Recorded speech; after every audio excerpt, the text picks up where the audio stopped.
नमस्कार। भारतीय ज्ञान परंपरा, संस्कृत, संस्कृति और स्वास्थ्य पर आधारित इस विशेष कार्यक्रम सुप्रभातम में आप सभी का स्वागत। मैं हूं लता, आपके साथ।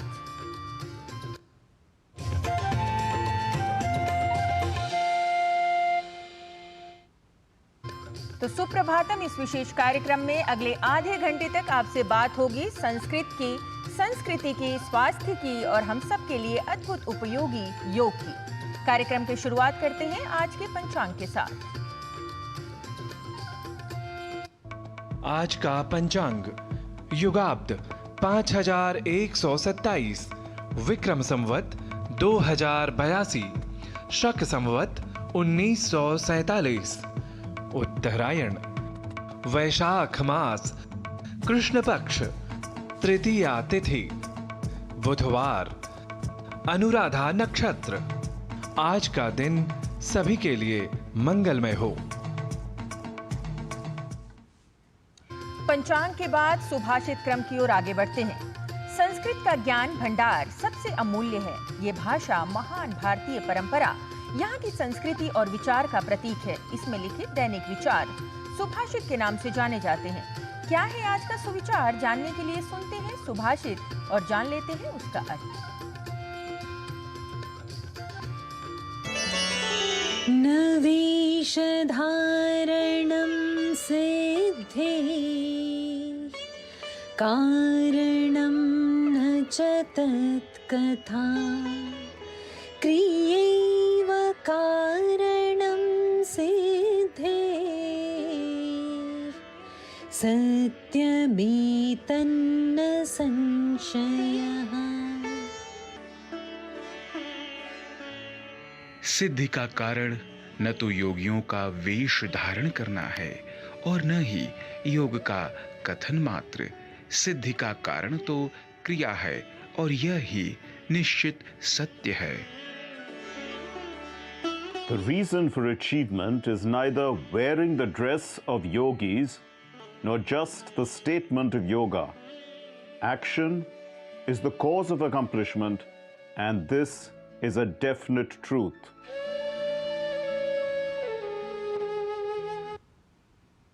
और भारतीय ज्ञान परंपरा में आज बात करेंगे काशी विश्वनाथ मंदिर की। काशी विश्वनाथ मंदिर सबसे प्रसिद्ध मंदिरों में से एक है। काशी विश्वनाथ जी के दर्शन के साथ काशी की पंचकोशी यात्रा की मान्यता भी प्राचीन समय से चली आ रही है।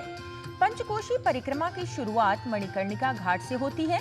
मान्यता है कि बाबा विश्वनाथ की नगरी काशी की जो परिक्रमा कर ले तो 33 कोटि देवी देवताओं का आशीर्वाद मिलता है।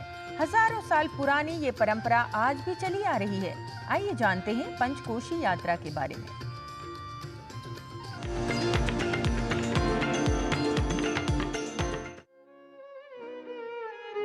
गंगा के अनुपम तट पर बसा काशी, जिसका अर्धचंद्राकार स्वरूप यहाँ आने वाले श्रद्धालुओं तथा स्थानीय निवासियों के लिए आकर्षण का मुख्य केंद्र है। काशी विश्वनाथ मंदिर, यह प्राचीन मंदिर उत्तर भारत के प्राचीन नगर वाराणसी में गंगा के तट पर स्थित है। गंगा को स्पर्श कर अपने को धन्य करने वाली यहाँ की सीढ़ियाँ, मंदिरों की श्रृंखलाएं तथा उनमें उत्पन्न अनवरत ध्वनियाँ काशी के आध्यात्म को दर्शाती हैं। काशी का संपूर्ण क्षेत्र पवित्र मंडल है।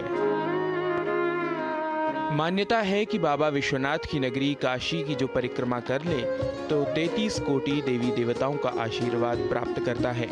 स्कंद पुराण में भी पंचकोशी यात्रा का वर्णन मिलता है। ऐसी मान्यता है कि श्रद्धालुओं को मौन व्रत या भजन कीर्तन करते हुए यात्रा करनी चाहिए। हजारों साल पुरानी यह परंपरा आज भी चली आ रही है। पुरातात्विक साक्ष्यों के अनुसार पंचकोशी परिक्रमा पथ प्रायः 3300 वर्ष पुराना है। पंचकोशी परिक्रमा की शुरुआत मणिकर्णिका घाट से होती है और वहीं पर खत्म होती है। पंचकोशी यात्रा का प्रथम पड़ाव काशी का अति प्राचीन कर्दमेश्वर मंदिर कंवा ग्राम के दक्षिण पश्चिम में पंचकोश मार्ग पर स्थित है। माना जाता है कि 33 कोटि देवता काशी में वास करते हैं। इस वजह से भी काशी में जो भी कुछ अनुष्ठान होता है वो विशेष हो जाता है। उसी में एक पंचकोशी यात्रा भी है। और पंचक्रोशी यात्रा काशी में मणिकर्णिका घाट से शुरू होती है और वहीं पर आके समाप्त होती है। और इसका जो प्रारंभ होता है, शुरुआत, जो हम संकल्प लेते हैं काशी विश्वनाथ जी के दर्शन के बाद, वहाँ से इस यात्रा का प्रारंभ लेने का संकल्प लेते हैं।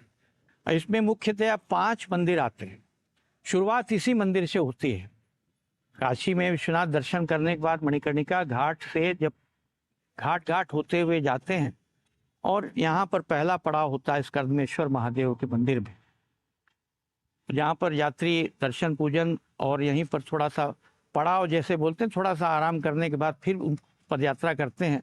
यहाँ के बाद भीमचंडी, उसके बाद रामेश्वरम, उसके बाद शिवपुर, उसके बाद कपिलधारा। ऐसे 5 जगह पे ये यात्रा पूरी करके 76 किलोमीटर की यात्रा पूरी करके पूर्ण होती है। 12वीं शताब्दी का गढ़वाल नागर शैली में बना यह मंदिर देवाधिदेव महादेव को समर्पित है। शिव को समर्पित इस मंदिर में अंतराल एवं अर्ध मंडप से युक्त गर्भगृह में शिवलिंग प्रतिष्ठित है। पश्चिम की भित्ति पर सिंहवाहिनी पार्वती तथा गणेश की परवर्ती आकृतियां बनी हैं। इस मंदिर के प्रवेश द्वार पर मकर वाहिनी गंगा और कूर्म वाहिनी यमुना की आकृतियां उकेरी गई हैं। प्रवेश द्वार के दक्षिण की भित्ति पर महिषमर्दिनी तथा उत्तर की भित्ति पर नृत्य गणेश की आकृति स्थापित है। भारतीय परंपरा और कला का एक वैशिष्ट्य था कि मंदिर चाहे किसी भी देवता को समर्पित हो, यह मंदिर शिव को समर्पित हो, लेकिन उस पर मूर्तियां लगभग सभी ब्राह्मण धर्म के वैदिक परंपरा के देवताओं की मिलती हैं। यानी एक प्रकार से एक समन्वय और समग्र समावेशी दृष्टि भारतीय संस्कृति की जो रही है, उसका मूर्त रूपांतरण हम इन मंदिरों और मंदिरों की मूर्तियों में देख सकते हैं। और इसी कारण जहाँ शिव मंदिर पर शिव के स्वरूपों की विग्रह की प्रधानता है, वहीं शक्ति की मूर्ति भी है, ब्रह्मा भी हैं, विष्णु भी हैं, गणेश भी हैं, बलराम भी हैं, नाग नागी की आकृतियां भी हैं। यानी एक जो भारतीय परंपरा का एक समावेशी स्वर रहा है, उस स्वर को मूर्त रूप में प्रत्यक्ष करता है यह मंदिर। काशी एक ऐसी नगरी है जो धर्म और आस्था का केंद्र है, जहां आकर सभी के मन को आनंद मिलता है। यह विद्वानों की नगरी है। काशी रहस्य, जो कि ब्रह्म वैवर्त पुराण के अंतर्गत आता है, जिसमें बताया गया है कि यह पंचक्रोश का आकार भगवान शिव का ज्योतिर्लिंग है, जिसकी पवित्र प्रदक्षिणा की परंपरा अत्यंत प्राचीन है।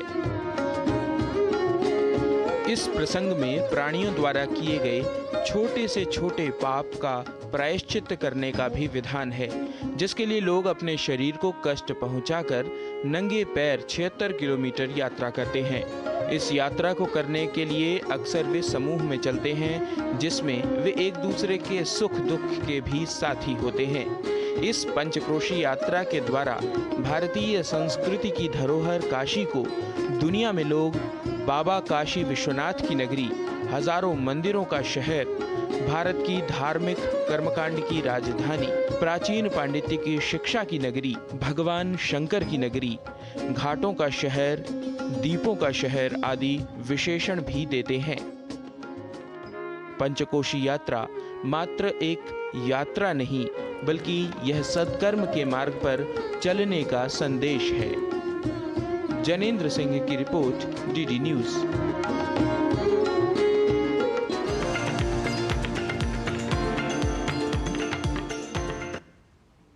भारतीय ज्ञान परंपरा में काशी की पंचकोशी यात्रा के महत्व के बारे में आपने जाना, जिसका सनातन संस्कृति में बहुत अधिक महत्व है। जिस प्रकार हमारे जीवन में अध्यात्म का महत्व है, उसी प्रकार स्वास्थ्य का ध्यान रखना भी अत्यधिक आवश्यक है, और इसी के लिए हम लेकर आते हैं स्वास्थ्य प्रभाग। तो स्वास्थ्य प्रभाग में आज बात करेंगे प्रोस्टेट कैंसर की। प्रोस्टेट कैंसर पुरुषों में होने वाले आम प्रकार के कैंसर में से एक है। क्या है इसके लक्षण, आइए समझते हैं इस रिपोर्ट के माध्यम से।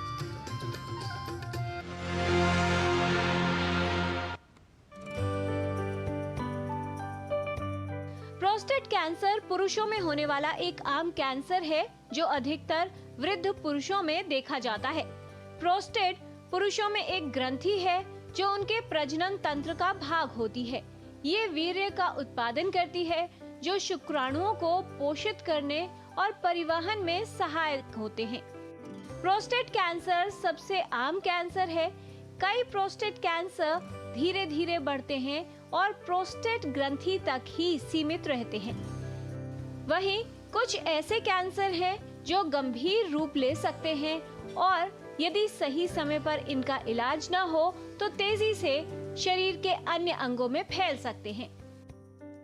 प्रोस्टेट कैंसर का जो मेन कारक है वो है जेनेटिक इम्बैलेंस, यानी जो कैंसर जीन्स होती हैं, ऑन्कोजीन्स और ट्यूमर सप्रेसर जीन्स के बीच का जो बैलेंस होता है वो ख़राब हो जाता है। ऑन्कोजीन्स जो होती हैं डोमिनेंट हो जाती हैं, तब वो कैंसर बढ़ना शुरू हो जाता है। इसके अलावा जो रिस्क फैक्टर्स हैं वो alcohol, tobacco, high body weight and taking junk food with preserved meat जिसमें कार्सिनोजेंस होते हैं, ये सब फैक्टर्स कंट्रीब्यूट करते हैं। बट मेन फैक्टर आपका जेनेटिक फैक्टर माना जाता है। इसलिए कहते हैं अगर आपको फैमिली हिस्ट्री पॉजिटिव है प्रोस्टेट कैंसर की तो आपके प्रोस्टेट कैंसर होने के चांसेस 9 टाइम्स तक बढ़ सकते हैं। कई ऐसे कारक हैं जो प्रोस्टेट कैंसर के खतरे को बढ़ाते हैं। बढ़ती हुई आयु, प्रोस्टेट कैंसर का पारिवारिक इतिहास, धूम्रपान करना, मांसाहारी आहार का अधिक सेवन करना, वहीं अधिक वजन और मोटापा, इन सभी कारकों से प्रोस्टेट कैंसर होने की संभावना बढ़ जाती है। अभी तक हमारे पास कोई वैक्सीन अवेलेबल नहीं है, तो इसलिए हमारा मेन फोकस रहता है अर्ली डायग्नोसिस पर। डायग्नोसिस बड़ा सरल है, जिसमें हम एक simple blood test, prostate specific antigen test करते हैं। अगर वो 4 ग्राम नैनोग्राम पर ml से ज़्यादा है तो वो कैंसर होने के चांसेस हो सकते हैं। हम एक डिजिटल इलेक्ट्रिक एग्जामिनेशन करके हार्ट नोड्यूल को फील करते हैं। अगर दोनों में से एक पॉजिटिव है तो फिर हम एक MRI कराते हैं प्रोस्टेट का और एक बायोप्सी करके प्रोस्टेट कैंसर को डायग्नोस करते हैं। नेक्स्ट स्टेज होता है इसको स्टेज करना। स्टेज करने में MRI प्रोस्टेट हो गया और एक PSMA पेट स्कैन हम लोग करते हैं, जिससे पूरी बॉडी का स्टेजिंग हो जाता है प्रोस्टेट कैंसर का।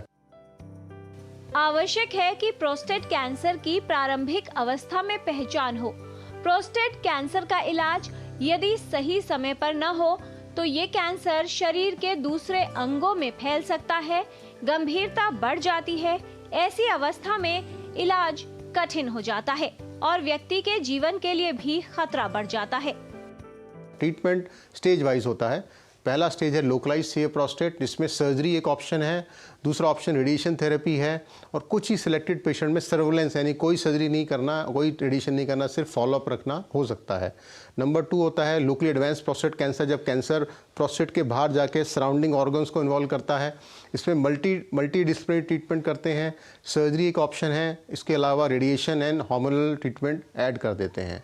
और लास्ट स्टेज होता है मेटास्टेटिक कैंसर, जो पूरे शरीर में प्रोस्टेट कैंसर फैल गया है। इस स्टेज में सर्जरी का कोई रोल नहीं है। आपको स्टार्ट करते हैं हार्मोनल ट्रीटमेंट से, बाद में हम इसको कीमोथेरेपी और अदर इम्यूनोथेरेपी ड्रग्स ऐड कर सकते हैं। स्मार्ट स्क्रीनिंग करते हैं कि जो पेशेंट 50 साल के ऊपर जिनको यूरिनरी सिम्टम्स हैं उन्हीं में हम स्क्रीनिंग करें, जिसमें PSA और डिजिटल इलेक्ट्रिक एग्जामिनेशन एक बड़ा सिंपल टेस्ट है, साल में एक बार करें।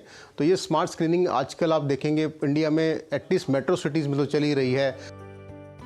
प्रोस्टेट कैंसर की जल्द पहचान हो और सही समय पर इसका इलाज हो पाए, इसके लिए प्रोस्टेट कैंसर के लक्षणों के विषय में जानकारी होने की आवश्यकता है। साथ ही समय समय पर उम्र बढ़ने के साथ विशेषज्ञ से गुदूद ग्रंथि की जांच भी अवश्य करवानी चाहिए। प्रोस्टेट कैंसर का पूर्ण इलाज संभव है और इसके बाद व्यक्ति बेहतर जीवन जी सकता है। स्वस्थ जीवन शैली अपनाएं और प्रोस्टेट कैंसर के लक्षणों के प्रति जागरूक रहें। किरण भारद्वाज, DD न्यूज। अपने स्वास्थ्य के प्रति जागरूक रहिए और कार्यक्रम में अभी समय है एक ब्रेक का। ब्रेक के बाद जल्द लौटेंगे। आप देखते रहिए DD न्यूज।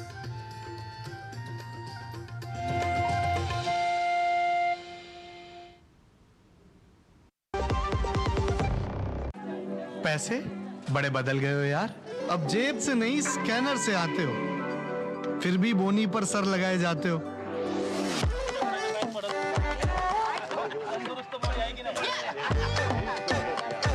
हुलिया चेंज हुआ पर अंदर से वही हो।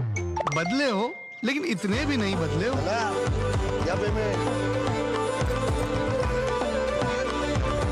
हाई फाई होके भी भाषा सबकी बोलते हो।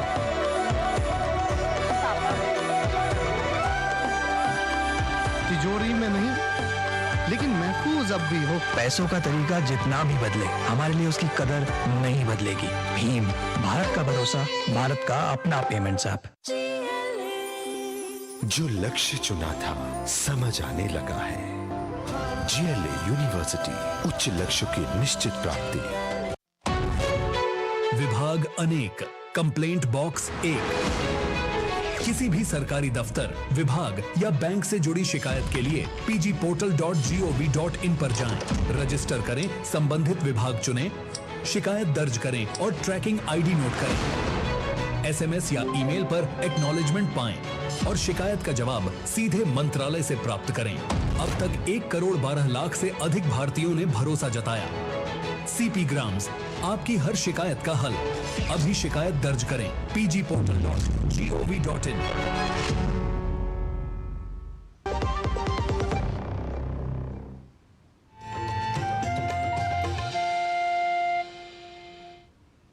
ब्रेक के बाद आपका पुनः स्वागत। आपको याद दिला दें कि इस ब्रेक से पहले हम बात कर रहे थे स्वास्थ्य की और आधुनिक चिकित्सा पद्धतियों के माध्यम से कैसे अपने स्वास्थ्य को ठीक किया जा सकता है।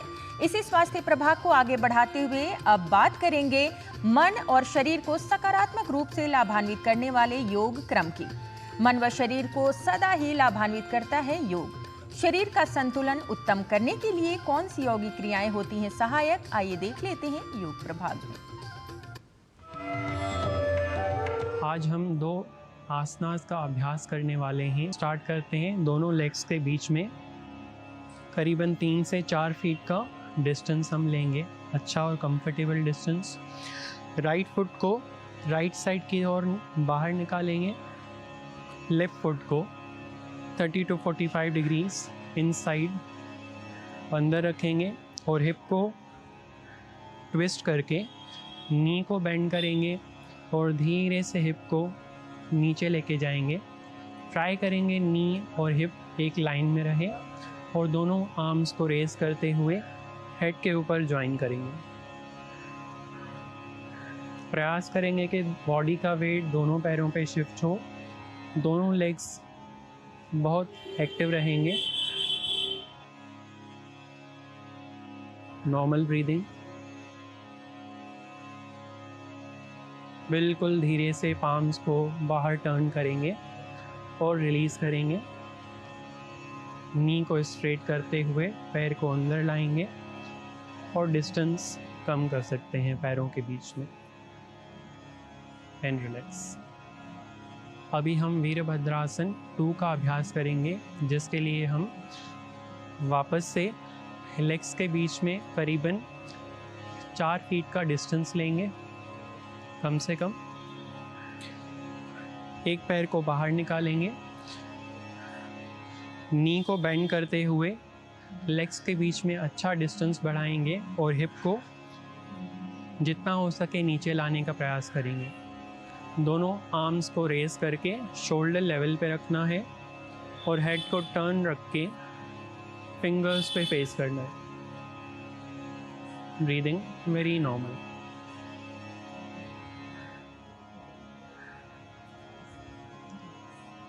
कुछ देर तक होल्ड करने के बाद धीरे से हेड को सेंटर पे लाएंगे, नी को स्ट्रेट करेंगे, फुट को अंदर लेके आएंगे, आर्म्स रिलीज और धीरे से डिस्टेंस को कम करके रिलैक्स करेंगे। तो आइए जानते हैं कुछ प्रैक्टिकल टिप्स हमारे योग गुरु डॉक्टर हंसा जी योगेंद्र जी से। नमस्कार। जैसे जैसे उम्र बढ़ती है अपनी शारीरिक ताकत भी कम होने लगती है। बहुत ज़रूरी है कि ताकत को बनाए रखें। ज़िंदगी में हर काम हमें अपनी स्ट्रेंथ से करना आना ही चाहिए, स्वावलंबी बनना ही चाहिए। इसलिए एक तो प्रोटीन, वो जो पचने में हल्का प्रोटीन हो, वो खाना बहुत ज़रूरी है। रोज़ आपके चारों मील में कोई न कोई प्रोटीन हो, दालें हो, उगाई हुई प्रोटीन हो, मूंग, मोठ, चने, चौले वगैरह, टोफू हो, पनीर हो, ये पेट में रोज जाना चाहिए कोई न कोई समय।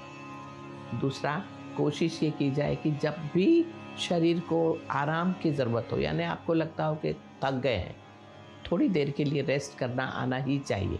योग में तो शवासन जैसी चीज़ें हैं भी।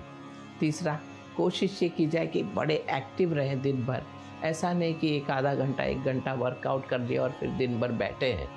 दिन भर आपको एक्टिव रहना बहुत ज़रूरी है, और जब एक्टिव रहेंगे तो मसल्स बराबर सही रहेगी और डेवलप होती रहेंगी, रिपेयर वर्क भी होता रहेगा। चौथा, अच्छी नींद लेना बहुत ज़रूरी है, वो भी बहुत फ़ायदा करती है। तो ये सब चीज़ों से अपनी ताकत बनी रहेगी। नमस्कार। योग भारतीय संस्कृति का अभिन्न अंग है जो हमारे शरीर को स्वस्थ रखने के लिए आवश्यक है। अब भाषा के माध्यम से वाणी को स्वस्थ करने की बात करेंगे। संस्कृत केवल एक भाषा ही नहीं बल्कि ये एक विचार है, संस्कृति है, संस्कार है। संस्कृत में विश्व का कल्याण है, शांति है, सहयोग है और वसुधैव कुटुंब की भावना भी है।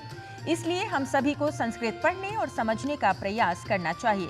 संस्कृत सीखने के लिए आइए अब चलते हैं संस्कृत पाठशाला की कक्षा में और जान लेते हैं संस्कृत के कुछ प्रयोगों के बारे में।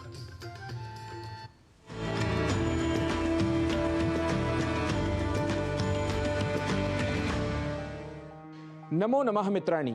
संस्कृत पाठशालायाः एतस्याम् अभिनवकक्षायां भवतां सर्वेषां स्वागतम्। मम नाम गवीशः।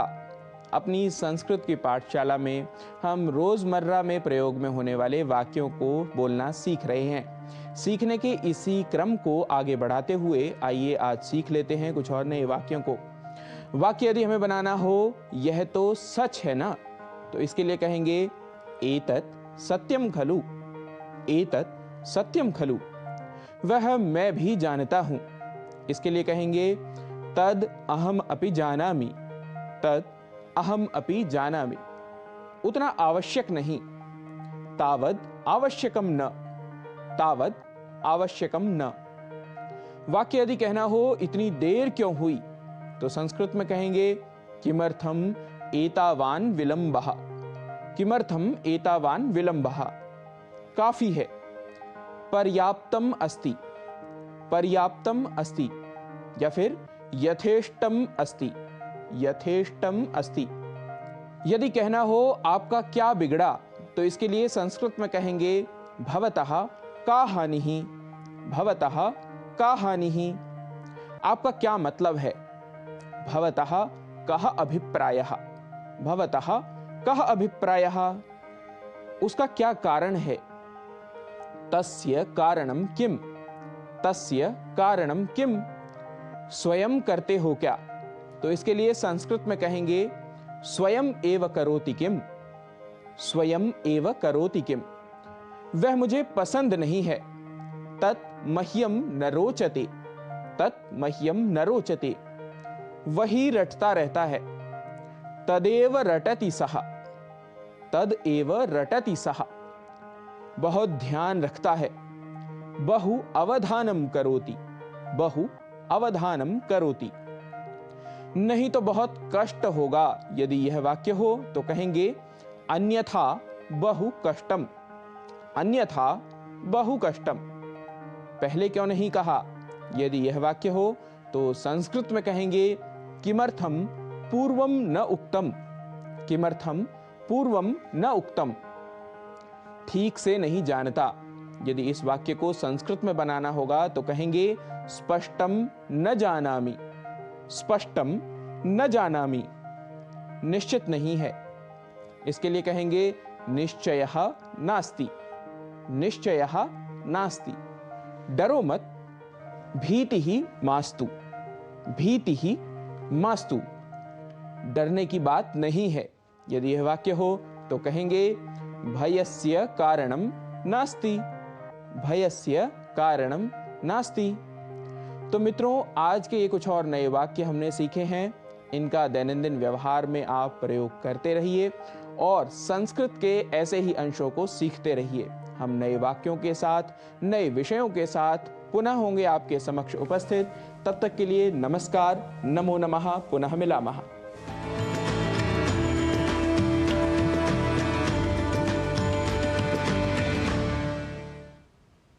महर्षि अरविंदो का कहना था कि अगर मुझसे पूछा जाए कि भारत के पास सबसे बड़ा खजाना क्या है और उसकी सबसे बड़ी विरासत क्या है, तो मैं बिना किसी हिचकिचाहट के जवाब दूंगा कि भारत की सबसे बड़ी विरासत संस्कृत भाषा और इसका साहित्य है। जब तक ये हमारे लोगों के जीवन को प्रभावित करती रहेगी, तब तक भारत की मूल प्रतिभा बनी रहेगी। तो हम सभी को भारत की मूल प्रतिभा बनाए रखने के लिए और अपने भारतीय होने का गौरव अनुभव करने के लिए जब भी समय मिले संस्कृत और संस्कृति के बारे में पढ़ने और जानने का प्रयत्न अवश्य करना चाहिए।